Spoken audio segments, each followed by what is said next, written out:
as I go through a lot of things during the course of a week, I'm continually amazed at the things that I see. It's just, it's unbelievable. I'm trying to find an article here. Actually, I'll never get to it anyway, so I'm not going to throw it away like I threw my paper away last week, because I'll get yelled at for that one. Anyway, so a lot of things that we have going on. Just a reminder that generative AI was not used in the research or preparation of this update. We talk, again, as I noted in the title, about the convergence of events.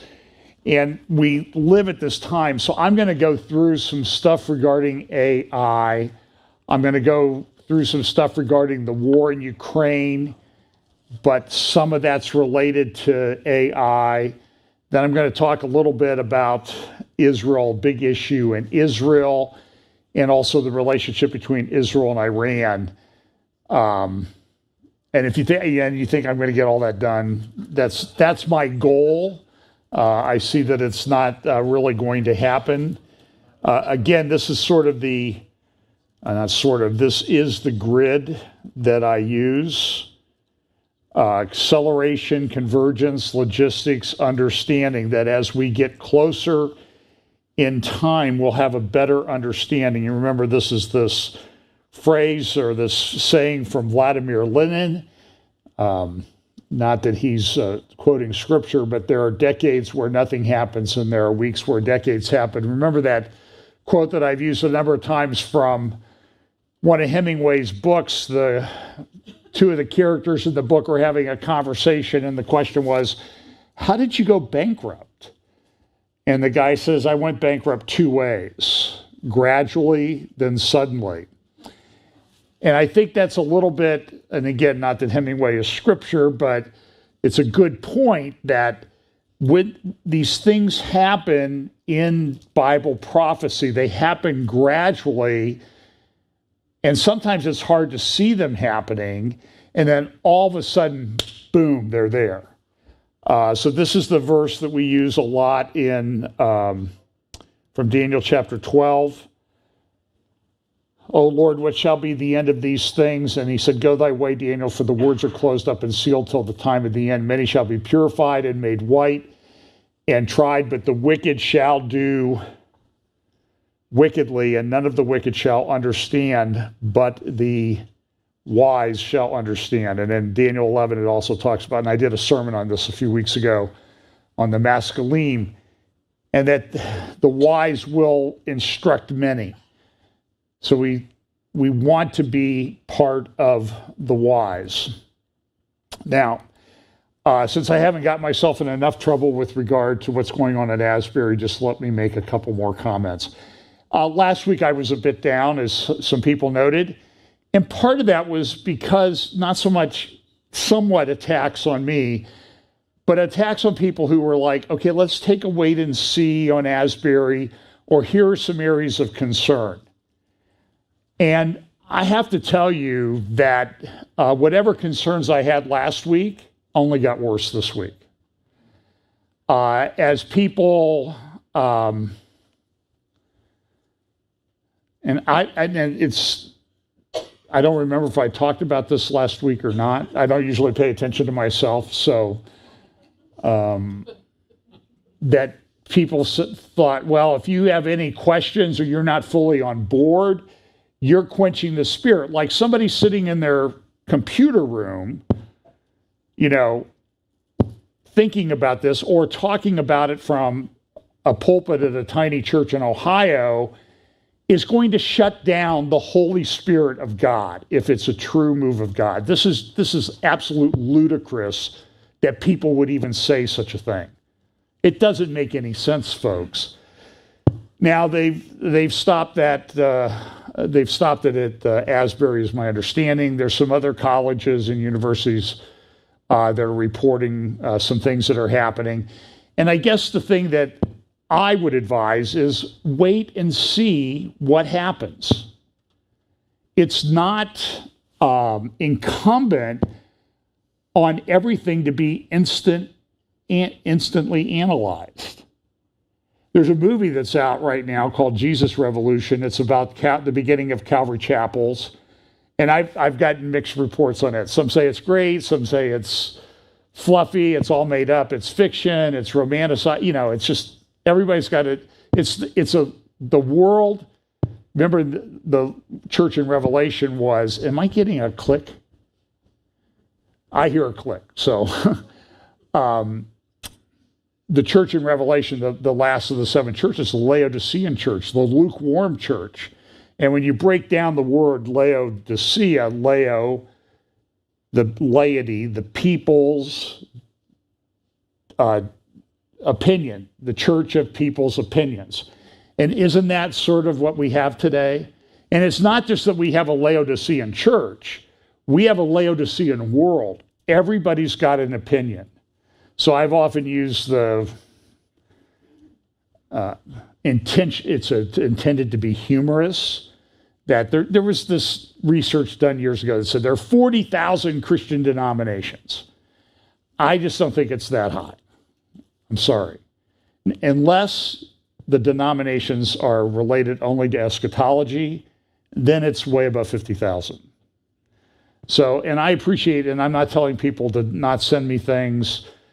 I get a lot of books, charts, graphs, all of these things, and I can never figure out when they're sent to me whether people are just sharing with me their insight or they want to fix me.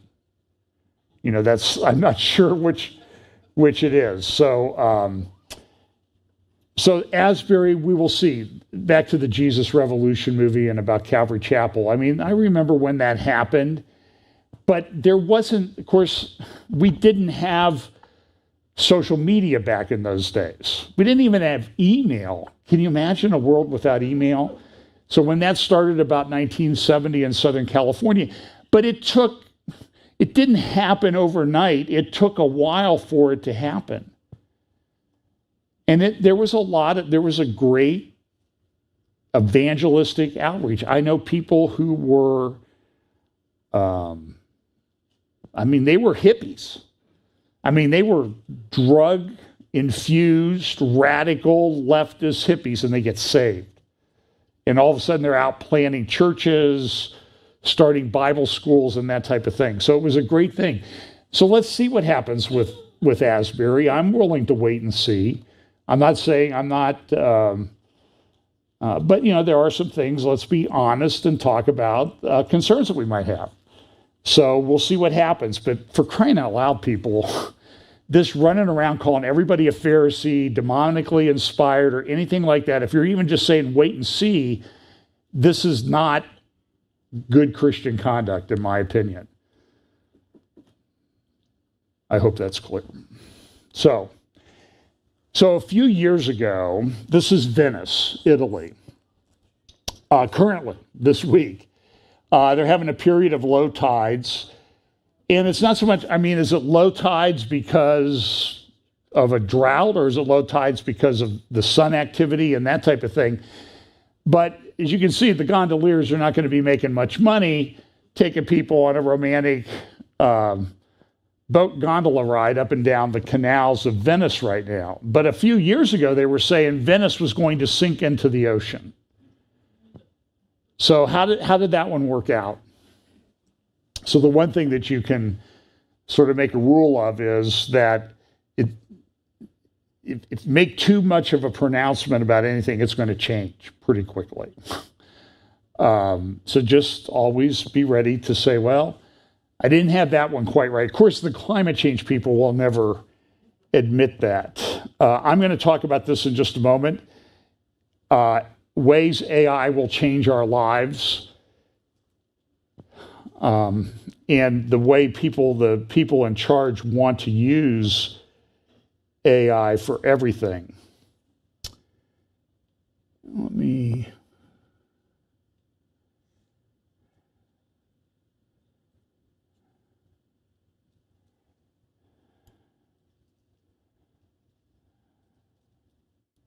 I think I talked about this last week. If you can go online. I'm not going to take the time.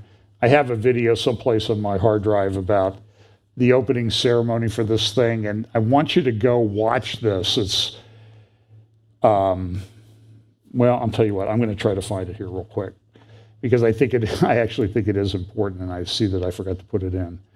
So give me 1 second here.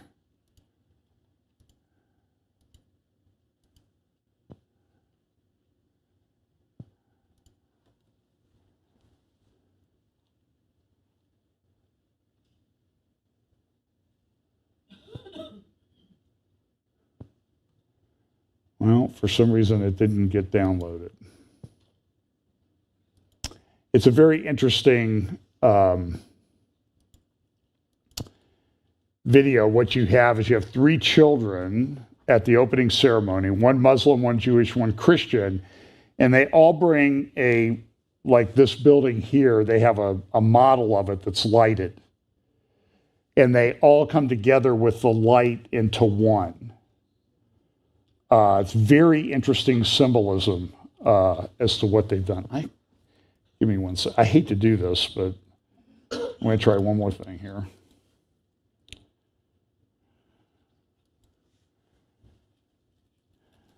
And I think it's important. Here we go.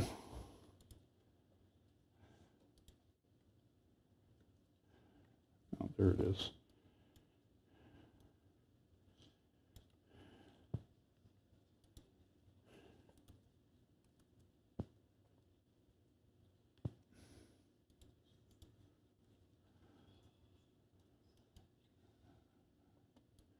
Now, if I was telling my students anything, I would tell them to don't just get ready before you get up there. So here's the inauguration ceremony that they had, and I want you to look very carefully at the symbolism here. Okay, so there's the synagogue, here's the church, and you see there's a Jewish boy, a Christian girl, and a Muslim boy. And so they're all getting together.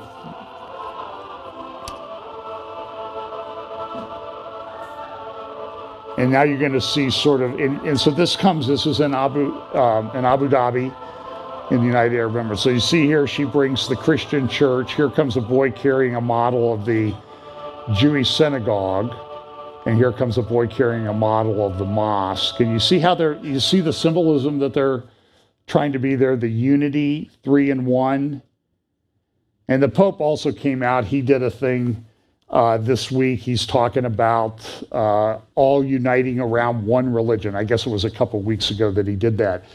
And this building came about because of a meeting that the Pope had with the leader of the Al-Azhar University, which is the largest Sunni Muslim institution, the most important Sunni Muslim school of theology in the world, in Cairo, Egypt. That is the place where, by the way, when Barack Obama in June of 2009 made one of his first foreign trips, he went to Al-Azhar University and he gave that, I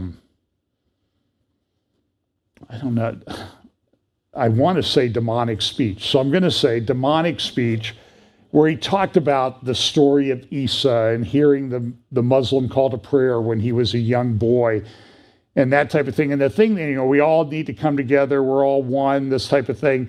But it was really that speech and that trip that gave the impetus for the rise of some of the Muslim Brotherhood and conflicts in the Middle East that eventually led to the beginning of the Syrian civil war 12 years ago, and next month is when the Syrian civil war started. So the mosque at this, that's the one on the left there. The mosque is the one on the left. It's named after the leader, president, head imam at the Al-Azhar University. The Christian church there in the center is named after Francis. And then the Jewish synagogue is named after a Jewish rabbi, and I don't want to say the name because I'll get the wrong one, but you can see that the Jewish synagogue at least is made so that it has the shape of a menorah, 7 light posts.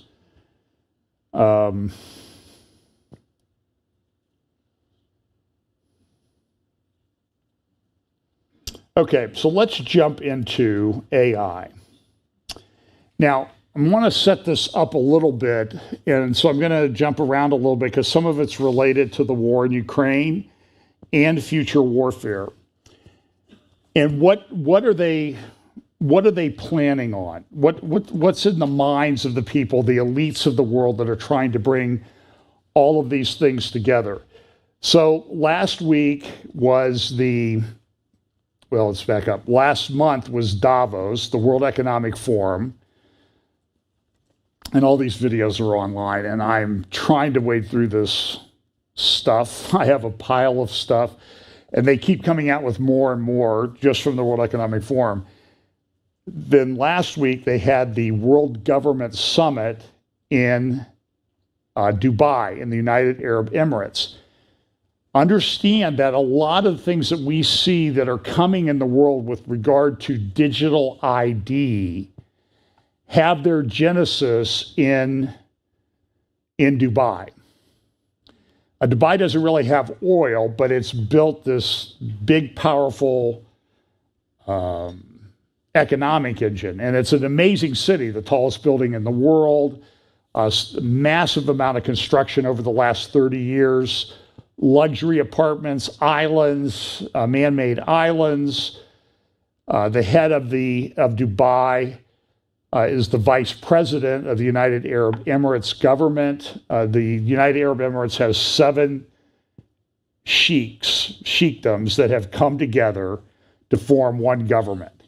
Abu Dhabi, the head of Abu Dhabi is the president, the head of Dubai is the vice president, and they've done pretty good at setting aside their tribal differences and that type of thing. And the head of Dubai, by the way, the king there, he was married for a time to the half-sister of King Abdullah II of Jordan.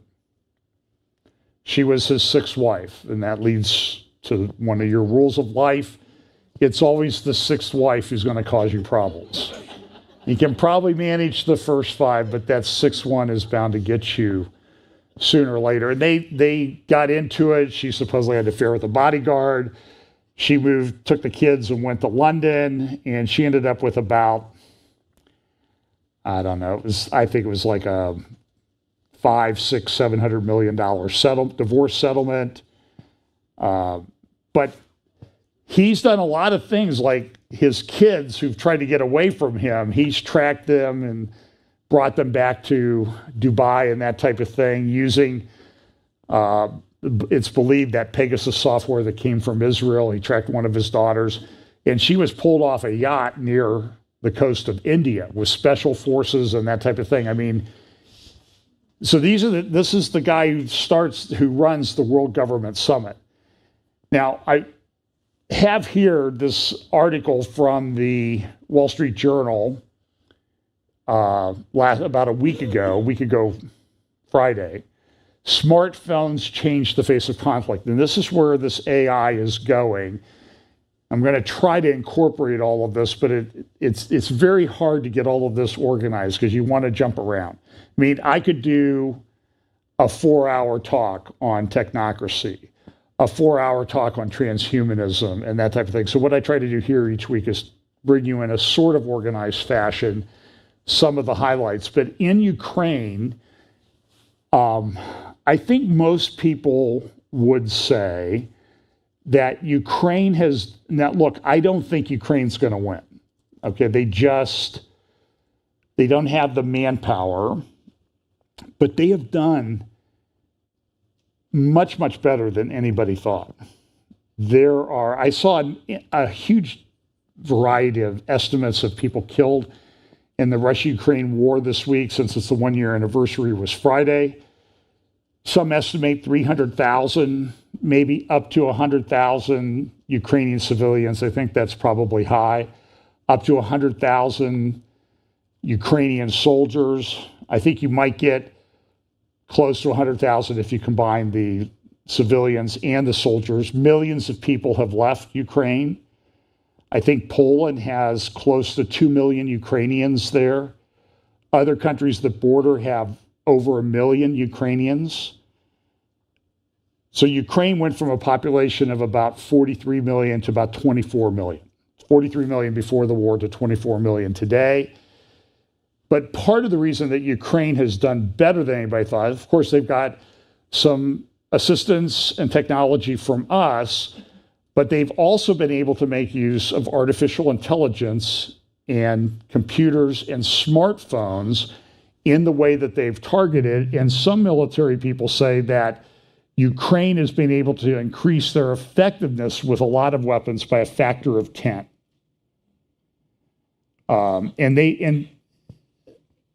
There are estimates I've seen anywhere from 60,000 to 200,000 Russian soldiers killed.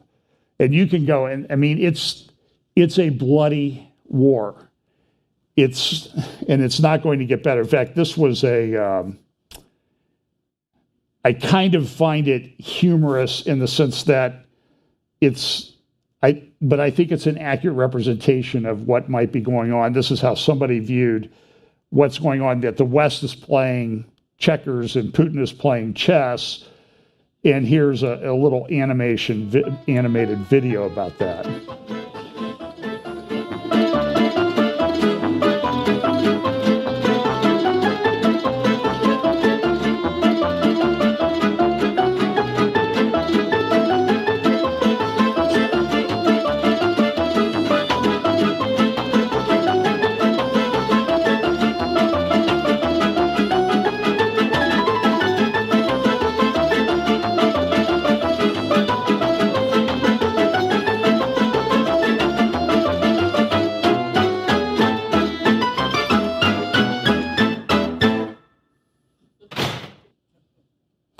By the way, I was watching some videos of Putin this week, and you remember when early in the war, and he would have meetings with people, and he had that table that was like 50 yards long, and he would be at one end and they would be at the other. He's actually gone back to a normal-sized table now, and he did a big rally in Warsaw. He gave a very important speech, which I was going to play some clips of, but I just didn't have time. I mean, I would love to play clips of some of these speeches, but these guys get up and he spoke for like an hour and 50 minutes. You think I'm long-winded? And you don't have to stay here. I mean, I'm sure the people did. There's all these theories about he's got cancer, he's ill, he's near death. And the answer is we don't know. I will say that I see him speaking for an hour and 50 minutes. I see him sitting at conferences on stage for 4 hours. I don't even think he gets up and goes to the bathroom. So either they've got him wired up somehow that he can do that. I suppose somebody would say, well, it's probably a double, just like everybody else seems to have a double.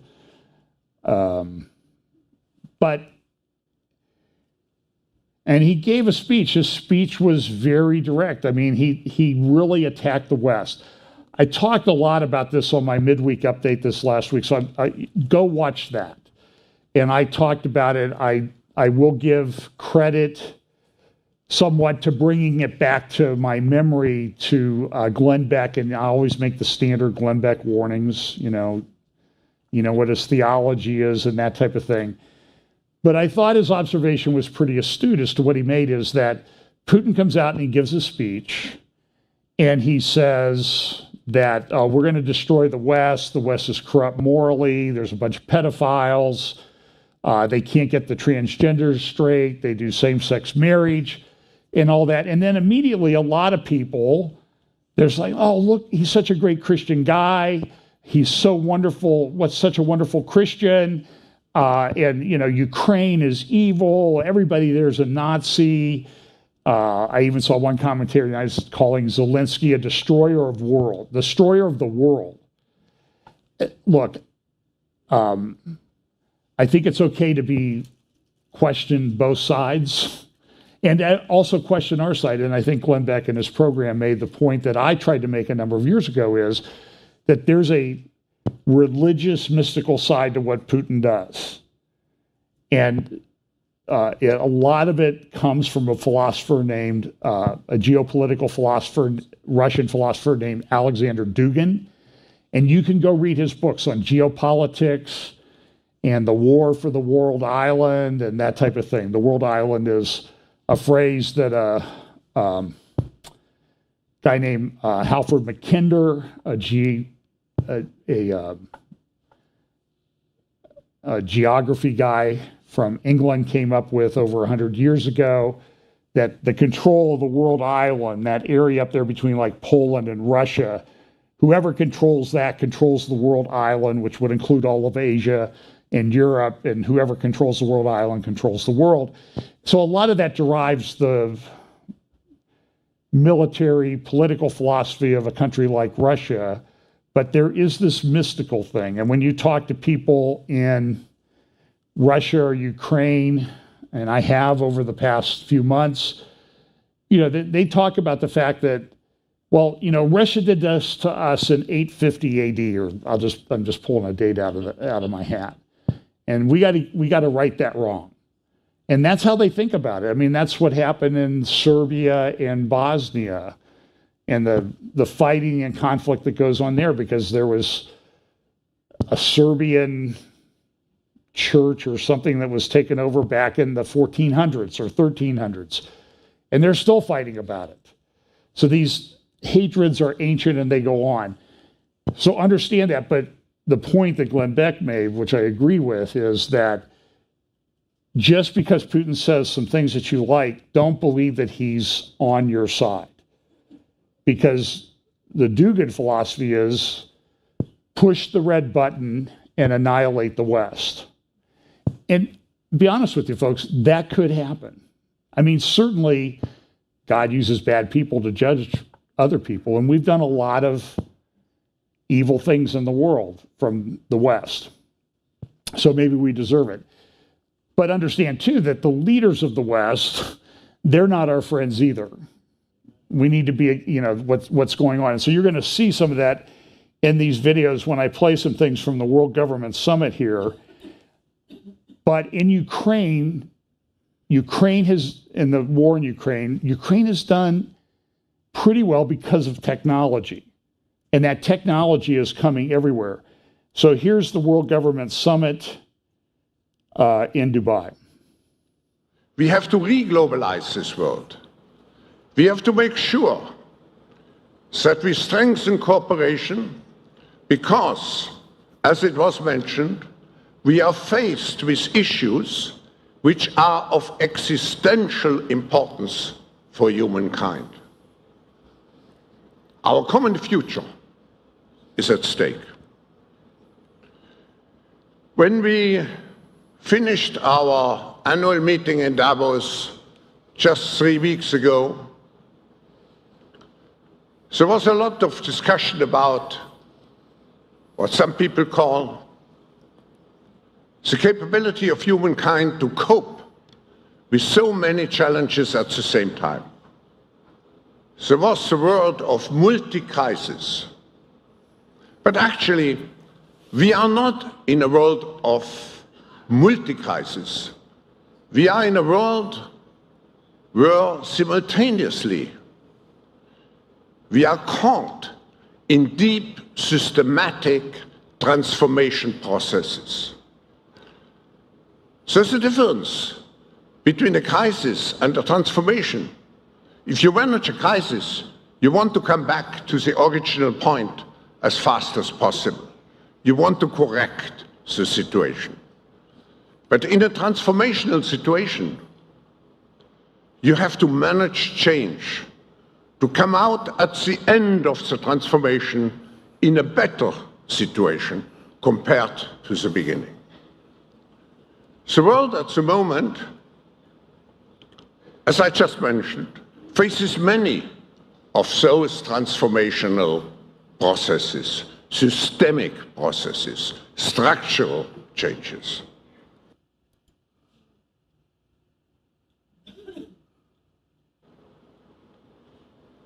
Now the political transformation. Minister, you mentioned it. We are moving from a world more or less dominated by one superpower into a patchwork of a multi-power world,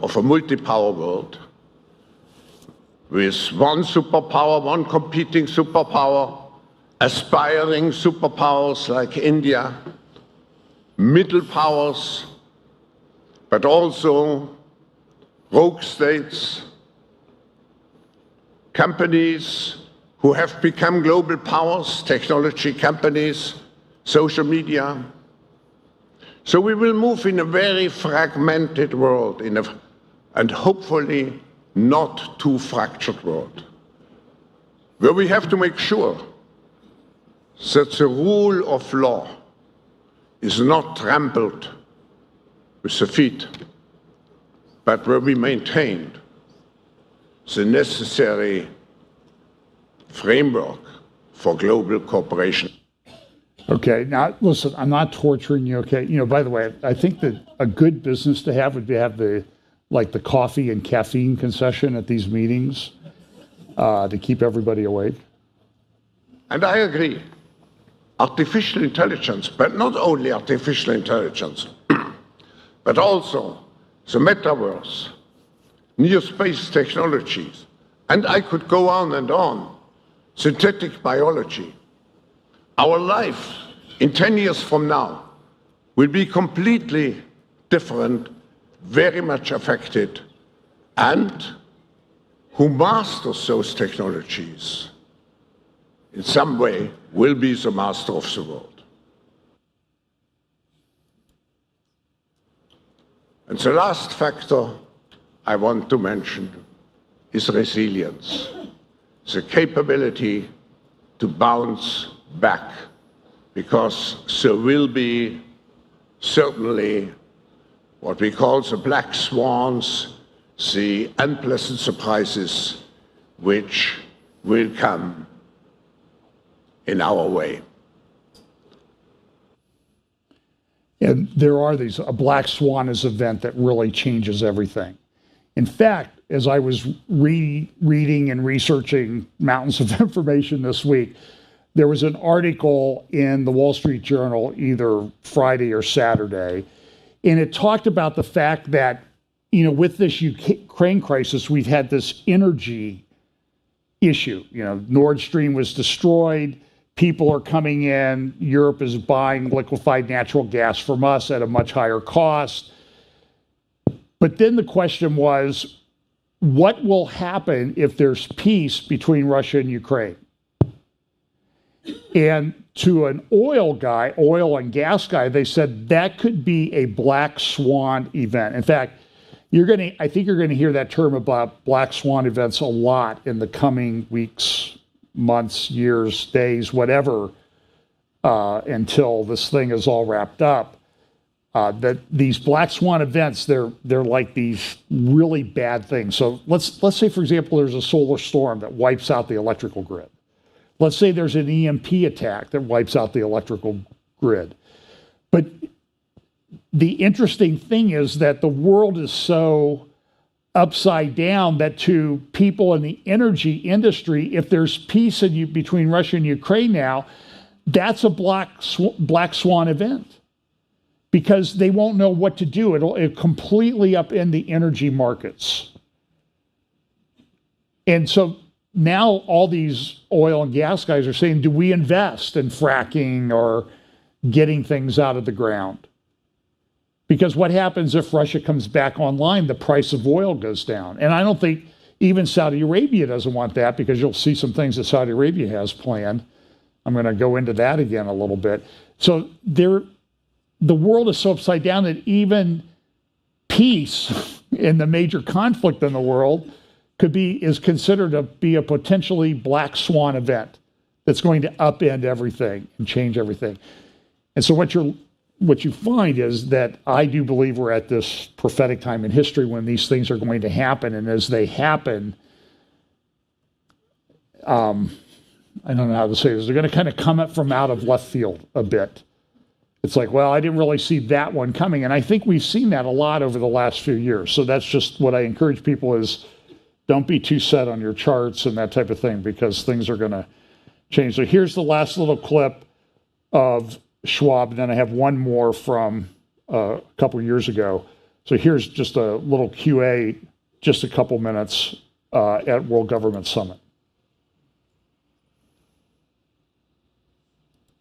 What is next after the fourth industrial revolution? Where your mind take you? I think the fourth revolution, industrial revolution, will be in our mind for quite some years to come. But what is very essential, my concern, my deep concern, is that those technologies, if we do not work together on a global scale, if we do not formulate, shape together the necessary policies, they will escape our power to master those technologies. Because artificial intelligence, it's relatively easy, let's say, to understand how a computer functions. Of course, if I go back to the first industrial revolution, how a steam engine functions. But how does really quantum computing function? How does artificial intelligence, particularly if it's self-replicating, functions?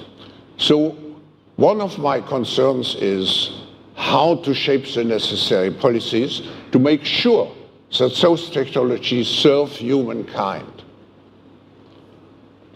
But the second concern which I have, and world governments have an important role, the change goes so fast in our world, and will go even faster.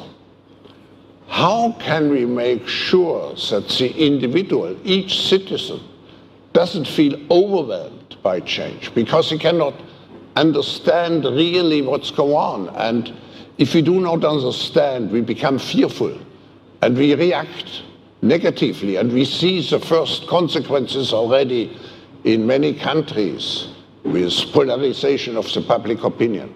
It has to do with some feeling that we lose control over our own fate. And here I think governments have an important role to explain and to have the ambition and the vision to show that those technologies can serve for the good and are not per se evil. And then here is Schwab a couple of years ago at the University of Chicago, I think the Council of Global Affairs, the Chicago Council of Global Affairs, talking about where he sees these things going. And I don't think that he's changed his mind on this at all. And now the fourth industrial revolution is not just a prolongation of this digitalization, it's much more. It's a combination of technologies. It's not just the digital technology. Just think of genetics, think of brain research, and so on. And the power of the fourth industrial revolution comes from the combination of all those technologies. Actually, I was saying it's at the end what the fourth industrial revolution will lead to is a fusion of our physical, our digital, and our biological identities. And one of the ways that'll happen will be through central bank digital currencies. This is Pippa Malmgren at last year's World Government Summit, which was held, I think, in May of 2022, because it got delayed because of the pandemic and everything. And she said, listen, we're going to have these central bank digital currencies, but we probably need a digital Bill of Rights. And I can tell you, looking through the World Economic Forum, the World Government Summit, and all these conferences that take place, nobody seems to be talking about the digital Bill of Rights to protect people. In fact, it's something a little bit different, but you wonder how they're going to get this done. Here's another discussion on how will the world order change this decade at the World Government Summit. And I don't know who this one guy who speaks as a professor, but listen to what he says about how he thinks the change happens. What are the main challenges? But I agree, but of course the question is how is this transition going to happen? I mean, I totally agree that the world order, the way it is built today, doesn't make any sense. That is not in line with the economic powers like India, Brazil, or Germany. You know that they don't have a massive role in the international order. But to me, the big question is: so how we are going to go through this transformation? It has to be. It cannot be gradual. It has to be driven by a certain shock that will happen. So now we will reconsider this entire. No. So if your question is that this period could be turbulent, could have violence, Yes. could have conflicts, we are already living it. And I think he's right. I mean, this is exactly what's already happening. Now, this next thing that I'm going to play, this is a radio podcast called Bankless. These guys are crypto guys, and if you watch like the first part of this, you're like, what are they even talking about? It's like a foreign language. Like, you buy this, you do this, you get this token, you do this, DeFi this, and why, you know. And they sound so like, I suppose they're making money at it. I don't know. It's sort of Greek to me. But they have this guy on. His name is Eliezer Ludowski, the guy here at the bottom, and they're talking about AI. So we're at this place where there's all this stuff about AI that's out. I mean, I'll show you an article in just a moment that was written a positive by Eric Schmidt and Henry Kissinger that just was in the Wall Street Journal Friday or Saturday about, AI is going to be great. It's not going to be a problem.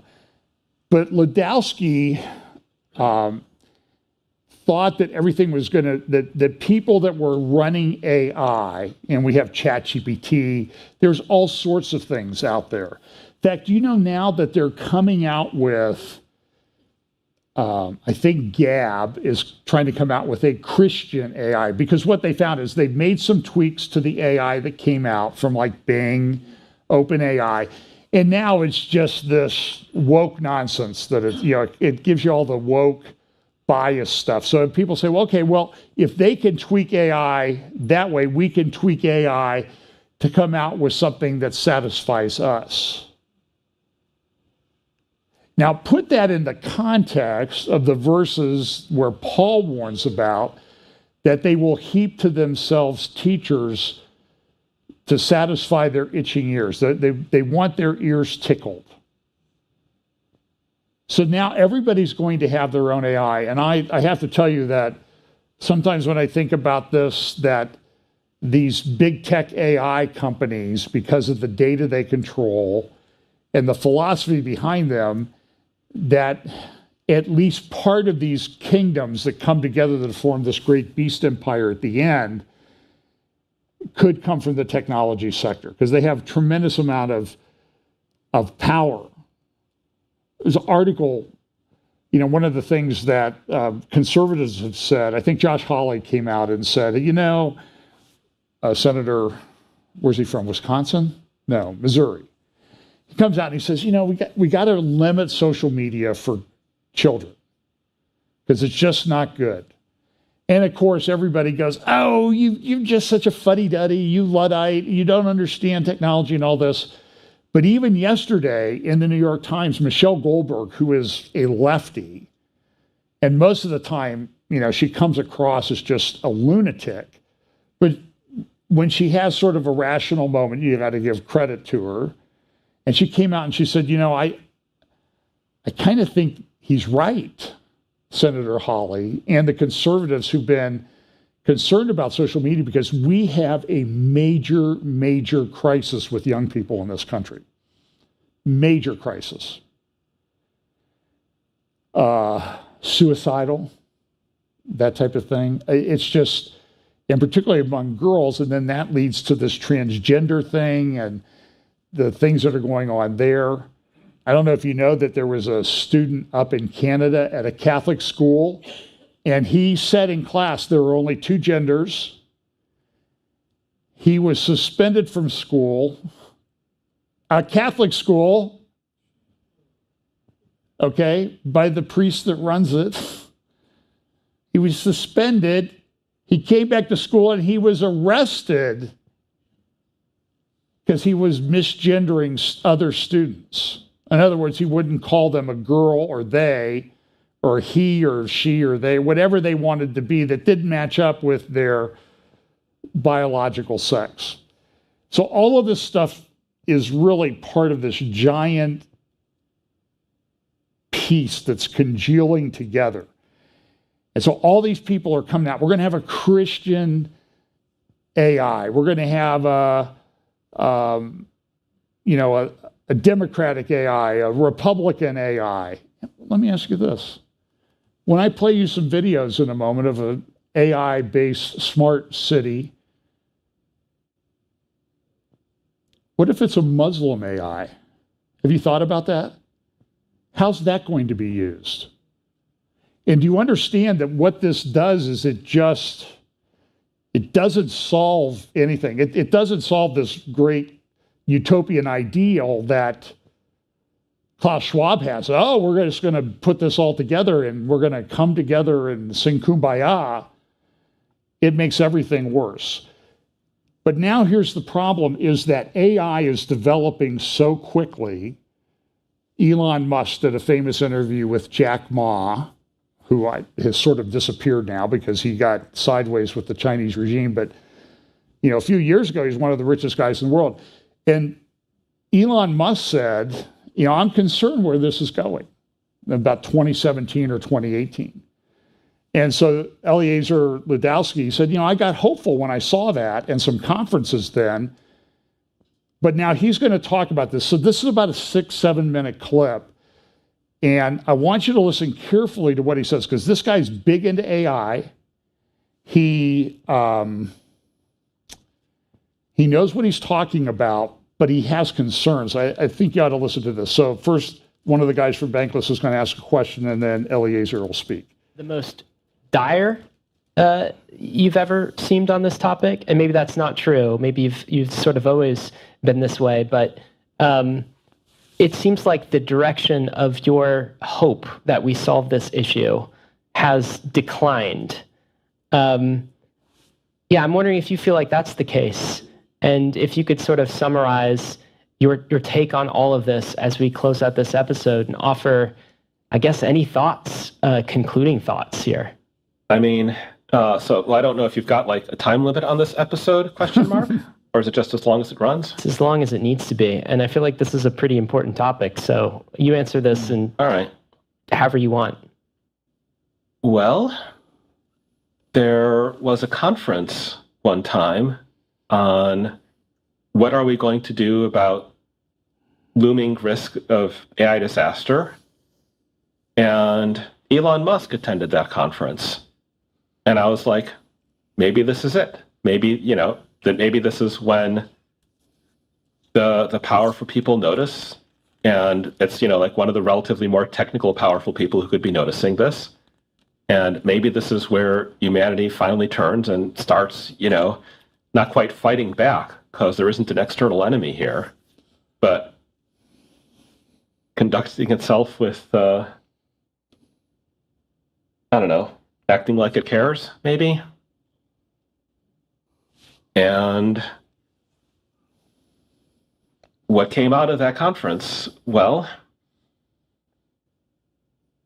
OpenAI, which was basically very nearly the worst possible way of doing anything. This is not a problem of, oh no, what if secret elites get AI? It's that nobody knows how to build a thing. If we do have an alignment technique, it's going to involve running the AI with a bunch of careful bounds on it, where you don't just throw all the cognitive power you have at something. You have limits on the for loops, and whatever it is that could possibly save the world, go out and turn all the GPUs and the server clusters into Rubik's cubes or something else that prevents the world from ending when somebody else builds another AI a few weeks later. anything that could do that is an artifact where somebody else could take it and take the bounds off the for loops and use it to destroy the world. Yeah, so like, let's open up everything. Let's accelerate everything. It was like GPT-3's version, though GPT-3 didn't exist back then, but it was like ChatGPT's blind version of like throwing the ideals at a place where they were exactly the wrong ideals to solve the problem. When the problem is that demon summoning is easy and angel summoning is much harder. Open sourcing all the demon summoning circles is not the correct solution. I'm not even using, and I'm using Elon Musk's own terminology here. They talk about AI as summoning the demon, which, not accurate, and then the solution was to put a demon summoning circle in every household. And why? Because his friends were calling him Luddites once he'd expressed any concern about AI at all. So he picked a road that sounded like openness and accelerating technology. So his friends would stop calling him Luddites. It was very much the worst, maybe not the literal actual worst possible strategy, but so very far pessimal. And that was it. That was like, that was me in 2015 going like, oh, so this is what humanity will elect to do. We will not rise above. We will not have more grace, not even here at the very end. So that is, that is when I did my crying late at night, and then picked myself up and fought and fought and fought until I'd run out all the avenues that I seem to have the capabilities to do. There's like more things, but they require scaling my efforts in a way that I've never been able to make them scale. And all of it's pretty far-fetched at this point anyways. So, so what's changed over the years? Well, first of all, I ran out some remaining avenues of hope. And second, things got to be such a disaster, such a visible disaster. The AIs got powerful enough, and it became clear enough that, we did not know how to align these things, that I could actually say what I'd been thinking for a while, and not just have people go completely like, what are you saying about all this?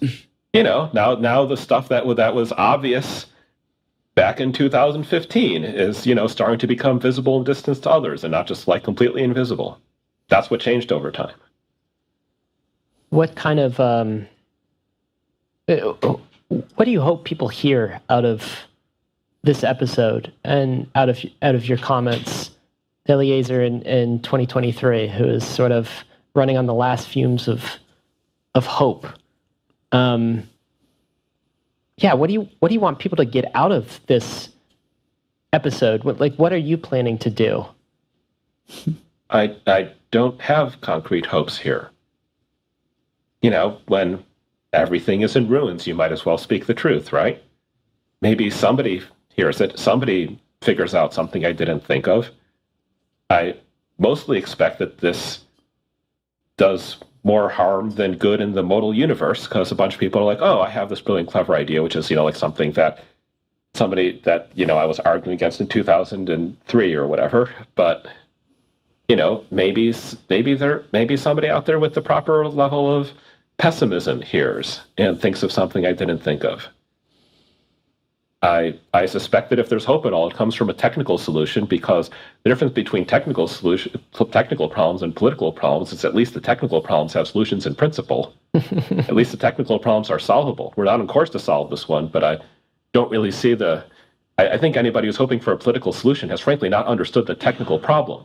They do not understand what it looks like to try to solve the political problem to such a degree that the world is not controlled by AI, because they don't understand how easy it is to destroy the world with AI, given that the clock keeps ticking forward.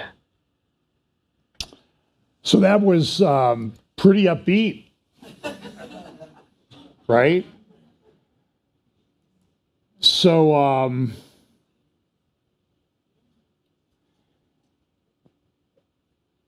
I think this is a place where the church can kind of step in with the hope that Eliezer Ladowski seems to lack, and pray for him. Pray for these young guys on that show. Because some of them see this, and I could see these guys. I mean, these guys, they talk tech, and they're big into like all this Bitcoin and crypto and all this other stuff. But you could visibly see that they were gobsmacked by what Eliezer Ludowski had to say, right? And he just said there's no hope. This thing is going so far. And this is an example. This is a UN UNESCO. Now we know UNESCO, they do things like ignore the Jewish history of Hebron, the Jewish history of the Temple Mount, and that type of thing. And now they had a big conference last week. Everybody's having a conference. Internet for Trust. Guidelines for regulating digital platforms. Now, how do you think this is going to go for people who don't line up? And so the whole conference was talking about, they come out, they have these guidelines for regulating digital platforms, a multi-stakeholder approach to safeguarding freedom of expression and access to information. But what is it based on? Misinformation, disinformation. It's the exact same thing that we hired that Nina Jankowicz, Scary Poppins, to handle. And of course, she went away, but all of the stuff was in place and it continued and it got worse and they never stopped for a second. And it wasn't too long after she left that, the Biden administration came out with this biodigital thing that kind of falls under the rubric DARPA-H, which is, Defense Agency Research something, that's using this AI to develop weapons. And look at this. This has happened a couple weeks ago. A general in the Air Force came out and he says, listen, we're going to war with China by 2025. And we need to get ready. So you go and look at Eliezer Ludowski, and he said, I've been talking about this for 18 years, that this is a problem. And nothing's happened except instead of putting some brakes on it and some controls that are hard to get around, what did they do? They gave everybody Alexa or, a thing a device in your house that uses this. It didn't stop them on anything. Do you think they're going to stop at anything right now? And this all has this Tower of Babel type stuff. So he says, listen, what we need to do is we need to develop AI, sort of similar to the AI that's being used by Ukraine effectively against Russia on targeting. There's a company called Palantir. They have a subsidiary or a group within Palantir, which was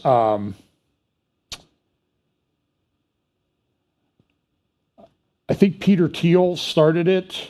It was a conservative guy, but Alex Karp was at some of these conferences at Davos, and I saw an interview with him this week.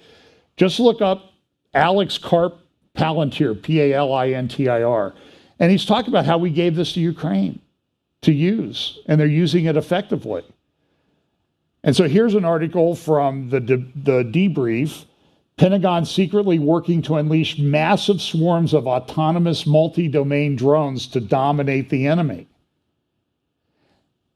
Now, if you remember, around the New Year's, I played you videos, and I think it was on Tom Hughes' podcast. We played these videos from Abu Dhabi, just down the road from Dubai, where they had the World Government Summit, where they had used these drones to create digital art, like an AI, one of those electronic-looking heads with a red AI in the middle.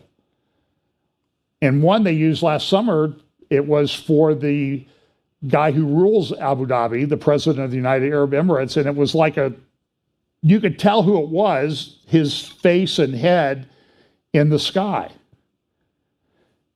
And the question becomes how does this play into our end time scenarios, these drone swarms? And so if they can do art in the sky, how difficult is it them to do drone swarms in the sky?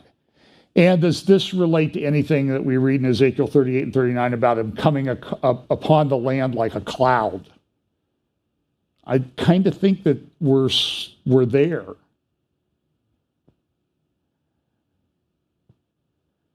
And you can see that the drone thing is leading to this alliance between Russia and Iran, which is significant. And Iran and Syria and that type of thing. Details of the project are largely shrouded in secrecy, the debrief says. However, language in recently updated pre-solicitation documents suggests the development of massive autonomous vehicle swarms likely has a specific focus on deterring or defeating a potential Chinese invasion of Taiwan. And so what this Air Force general said is, hey, let's take drones. Let's take our KC-135 tankers. Isn't the KC-135 the military number for the 707 aircraft? And, you know, these are like flying. I have a friend that flew them. It's like a giant bomb, petrol bomb that they're flying around on, refueling aircraft. But let's put these, refurbish them, and we can drop 50, 100, 150 drones out to swarm a Chinese invasion. And you can do pretty good. I mean, fighter jets might have trouble handling 150 suddenly appearing targets that can fly. It changes the whole face of things. And he says we need to upgrade our stuff and we need to use AI to do it. And we need to work with DARPA to get that done. And then here's a picture of what that might look like. Here's a screenshot of the contract request for proposal that they put out, autonomous multi-domain adaptive swarms of swarms, AMAS. And you can see this is like current. I think the due date on everything was, response date was February 10th. And this stuff changes very quickly. Here's an article. Now, this is one. It says artificial intelligence will cause humans to think in new ways. Maybe not so good. In fact, one enterprising guy in the UK, he used ChatGPT to prepare a response to parking tickets that he had. And guess what? He got off. Got the fine waived. Here's another. This is ChatGPT heralds an intellectual revolution. That's Eric Schmidt and Henry Kissinger writing that in the Wall Street Journal. This is, so I said, you know, we've got this AI stuff that we talk about. So what if they use it? What if there's an Islamic AI? And they use artificial intelligence to foster their minds and to help them develop. So I'm going to play a couple videos. This is, I played part of this last week. This is the New Murabba, a city that is, or not a city, a building and a development within Riyadh, Saudi Arabia. In the future, our cities will be much more than just places to live in. The future is here, and it's real. Introducing the New Murabba, the world's largest modern downtown.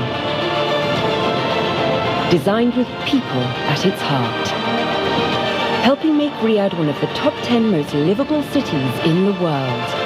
All within a 15-minute walk. At its center, a new icon, the Muqab.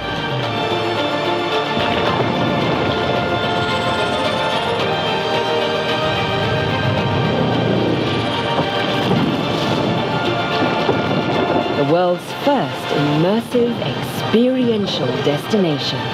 A gateway to another world. At a scale that's unprecedented and unforgettable. Where you'll feel wonder, amazement, and your heart race. As you dine with gentle giants. Explore a world of magic. Or live on Mars.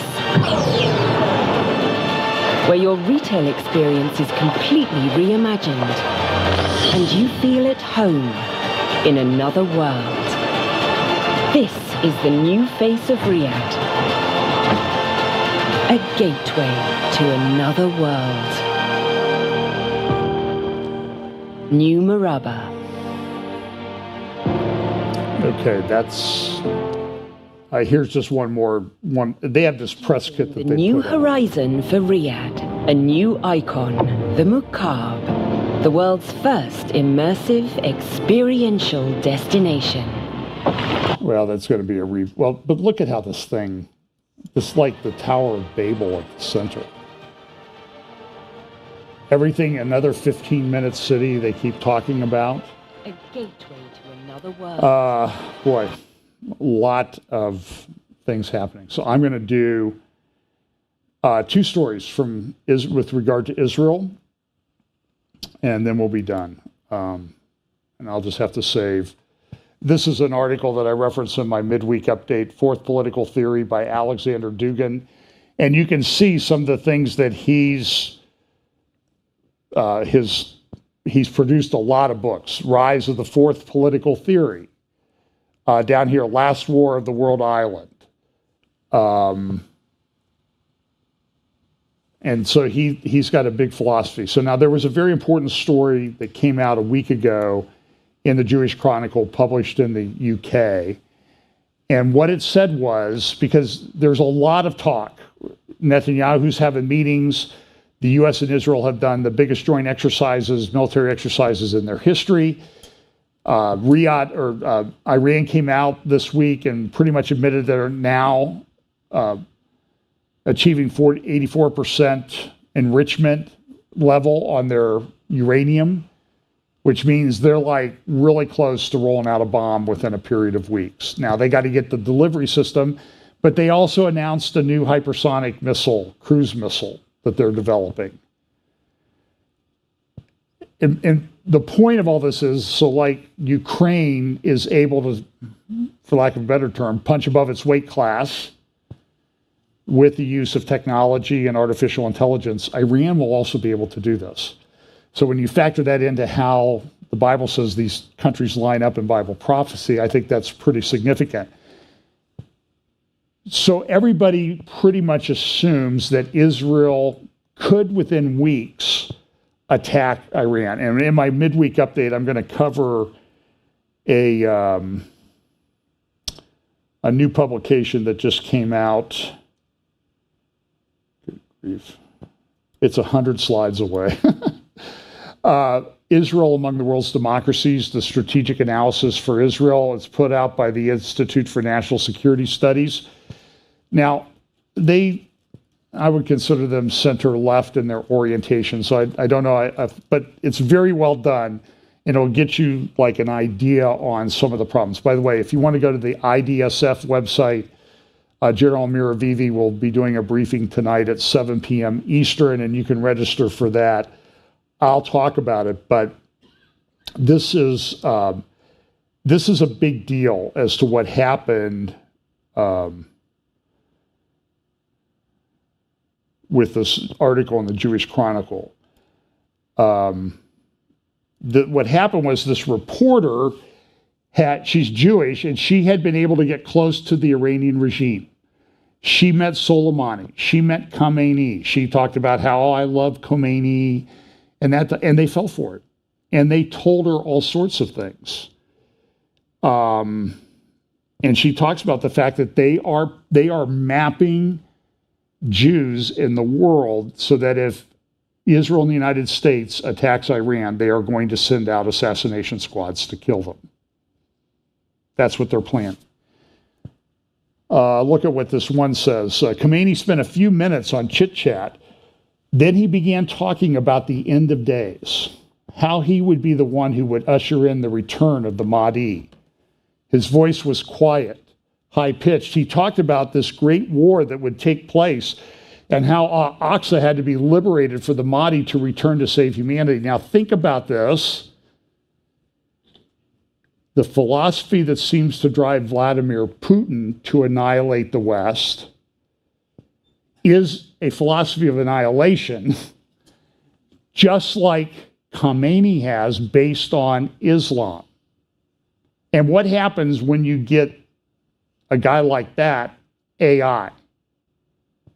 generative AI. Now, with some, like Mohammed bin Salman, the Crown Prince of Saudi Arabia, he plans these big buildings, like the Murabba in Riyadh, the city of Neom, a 100-mile-long city, and they're all like 1,500 feet high. Very interesting. So he talked about this great war that would take place and how Al-Aqsa had to be liberated for the Mahdi to return to save humanity. And this conversation took place a couple years ago. She goes on, he was basically trying to justify crimes against humanity, saying you had to harm the enemies of God who shouldn't be seen as human beings. And can you sort of see the close philosophical thing? Now, by the way, we got leaders, they want to get rid of us too, because they think they've got a religion that's driving them. And maybe they all converge together. I'm not sure how that all works out. He said that killing the innocent was okay because they really weren't innocents. A mistake we make is to assume he cares about his country. He doesn't. He will literally see it burn if it means Islam will triumph. Iran is hiring organized criminals to spy on Britain's Jews in preparation for a potential assassination campaign against prominent members of the community, Security Minister Tom Tugendhat told the Jewish Chronicle. And so this week in the Jewish Chronicle, the front page article, criminals are tracking British Jews for Iran's killing squads.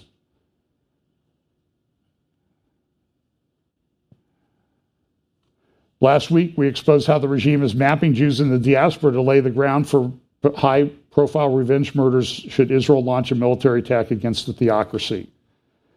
Basically, the Iranians are using crooks based in Britain to spy for them. It's pretty bad. Security Council came out and kind of dinged Israel for actually having settlements in Judea and Samaria. And then this, we always talk about peace with Saudi Arabia, but here in Arab News, a Saudi newspaper, the guy has an opinion piece saying, new power for Israel's settlers champion. And they gave the guy named Smotrich, who's part of the Orthodox parties in the coalition with Netanyahu, control over Judea, Samaria, and they're melting down. There was a big raid in Nablus this week. I believe 9 people were killed in the raid. Maybe it was more than that. Maybe it was 17. There were a lot of people killed in the raid, and there were over 100 injured.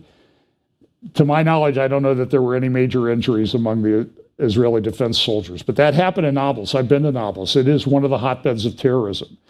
And things are really heating up in Israel.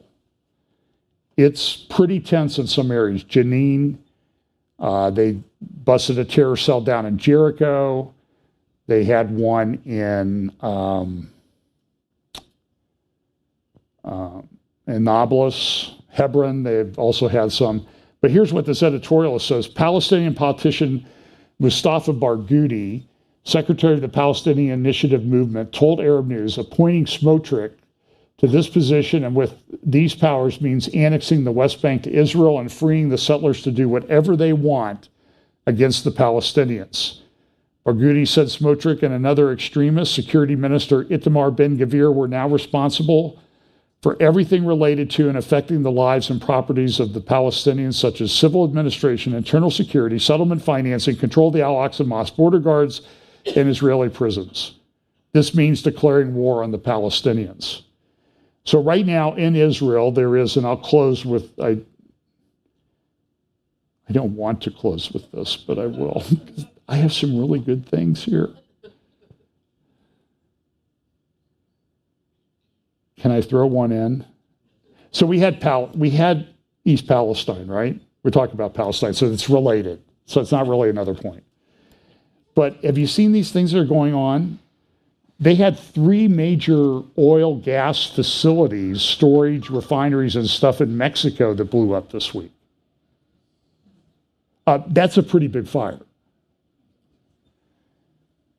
There were a number of people, and you start to wonder, it's like, what is going on? Because you're hearing this everywhere. It seems like it's coming. So,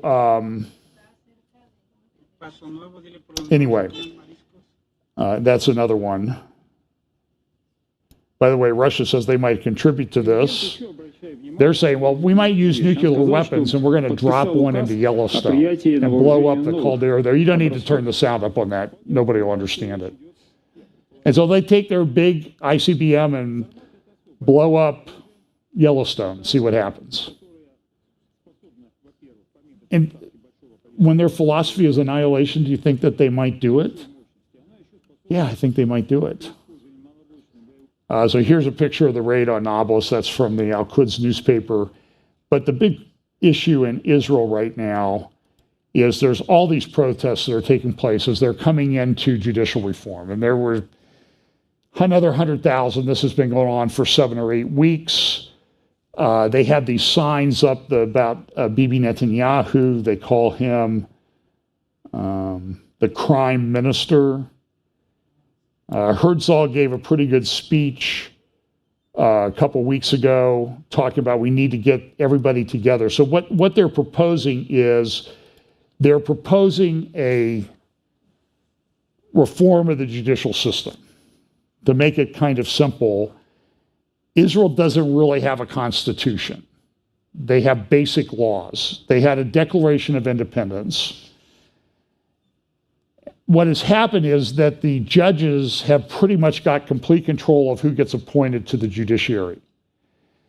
In addition to that, about 30 years ago, the guy on the Supreme Court came out and said, we're going to adopt a reasonableness test. Well, what does reasonable mean? I went to law school, and I know we talk about the reasonable man, but nobody's ever met the reasonable man. And it's pretty much something that you want, whatever you want it to mean. There was a lot of judicial involvement in the forcing Jews to evacuate Gaza back in 2005. And there's a lot of pain and anger in Israel still about that in the religious community. Nasrallah has come out and said, well, you know, this internal stuff, it's going to make it easy for us. We're just going to walk over Israel now because they're going to have a civil war. And so there's been these things on Lebanon TV about how they're going to take over. So Ruthie Bloom in Friday's Jerusalem Post, I thought, had a pretty good article, Israel's Declaration of Independence as a Protest Prop. So what happens is people have taken a phrase out of the Declaration of Independence, and it's liberty, justice, and peace. So this is Barak. 4 decades after the Declaration of Independence, this Supreme Court justice announced that the Supreme Court would henceforth not only interpret Knesset laws, but also determine their validity or invalidity. It is this undemocratic power grab from the public's elected representatives that the current coalition is in the process of rectifying. And they're having major meltdowns about it. Like I said, protests all over. We're going to have civil war. I can play you videos of Knesset members. It looks like, you remember when the Schwarzenegger movie Kindergarten Cop came out and he left the room to go get something, and the teacher met him, the good-looking love interest in the movie met him and said, you know, kindergarten is kind of like the ocean. You never turn your back on the ocean. And he goes in and the kids are running all over the place. Well, this is what the Knesset looks like. And they're fighting, they're arguing, they're not getting along. And then every now and then they'll talk cordially to other people in the Knesset, left and right. And what happens? Their supporters go ballistic. I can't believe you're betraying us by even talking to that guy. And it's crazy. And there's probably a compromise. And part of the problem is the way, in every country in the world, the legislature has some say in the appointment of the judges. We do it here, France does it, England does it, but Israel's a little bit different because the executive and legislative branch kind of get rolled up into the Knesset. The ministers come from the Knesset. The prime minister comes from the Knesset. So you have this one body, and they don't want to give that one body control of both. And that's understandable, but there's probably a compromise, but it doesn't seem to be doing this way. So the Declaration of Independence a bunch of years ago, and you'll see this, with our soul's blood, we will defend our democracy. And they're using a lot of language, and there's these big protests. And then look at this one. This was a poster that showed up in one of the protests, from startup nation to shutdown nation. And there you have Netanyahu right in the middle of Khomeini, Erdogan, Putin, and is that Orban on the right? Everybody, I don't understand why everybody hates Orban, but anyway. So here's what it said. This is in the Declaration of Independence, so that we will do a constitution. And it says, the state of Israel will be open to Jewish immigration and kibbutzim, focus on the development of the country for the benefit of all its inhabitants. It will be founded on the foundations of freedom, justice, and peace. So the people who are protesting, and they come from different walks. I think it's largely center and center left, but there are some people on the right that do it. And there are right-wing lawyers that are really protesting, and then our right-wing lawyers that say, hey, we need to do something. We have a problem here. And nobody's agreeing on anything. But they focus on this language, freedom, justice, peace. And Ruthie Bloom, in an article in the Jerusalem Post on Friday, makes a good point. He says, wait a minute, that's not what it says.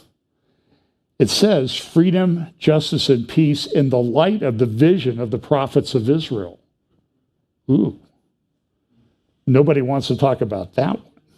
So there's a big fight in Israel. I do not know where it will go, but here's an example. So when we were at the Knesset, when I was there in Israel 2 months ago, a bunch of Knesset members came and talked to us, and one of them was Ben Gvir. Well, they've already removed one person from the cabinet, and there probably was some reasons for doing that. Although I'm not sure that his plea agreement said that he would never run for office or serve in the government, but the court interpreted it that way, and he was forced to resign from his minister position. Well, now here's Ben Gvir. He's the internal security minister, and he had the audacity to go up on the Temple Mount like he's done before. And so now they've filed a court case against him saying, hey, he can't serve in the government because it's not reasonable. Netanyahu spoke against him in a campaign a couple years ago. So how can he serve in the government with Netanyahu now? I think even the light of the prophets in Israel believed in redemption, right? So, and I have Christian friends who just cannot, they are very concerned about Ben Gvir. I heard him speak. I know friends of his that will give you a much different opinion. But that doesn't, here's the point. He was elected. And now the court may step in because somebody filed a suit. What they in the U.S. you could never file a lawsuit like this because you would go into court, and the first question the court would ask: do you have standing? Do you have a dog in this fight that allow you to bring this case? And that's where a lot of cases get thrown out in federal courts and other courts. You don't have standing. You don't get to go to court to complain about your neighbor's mortgage being too burdensome. You don't have a dog in that fight. And so here we come down to this other thing, and the court has said anybody can challenge this. So what do? They challenge, and they have all these NGOs, and they have left-wing NGOs, and now our president is going, hey, you guys need to you shouldn't do this judicial reform. Like it's any of Joe Biden's business.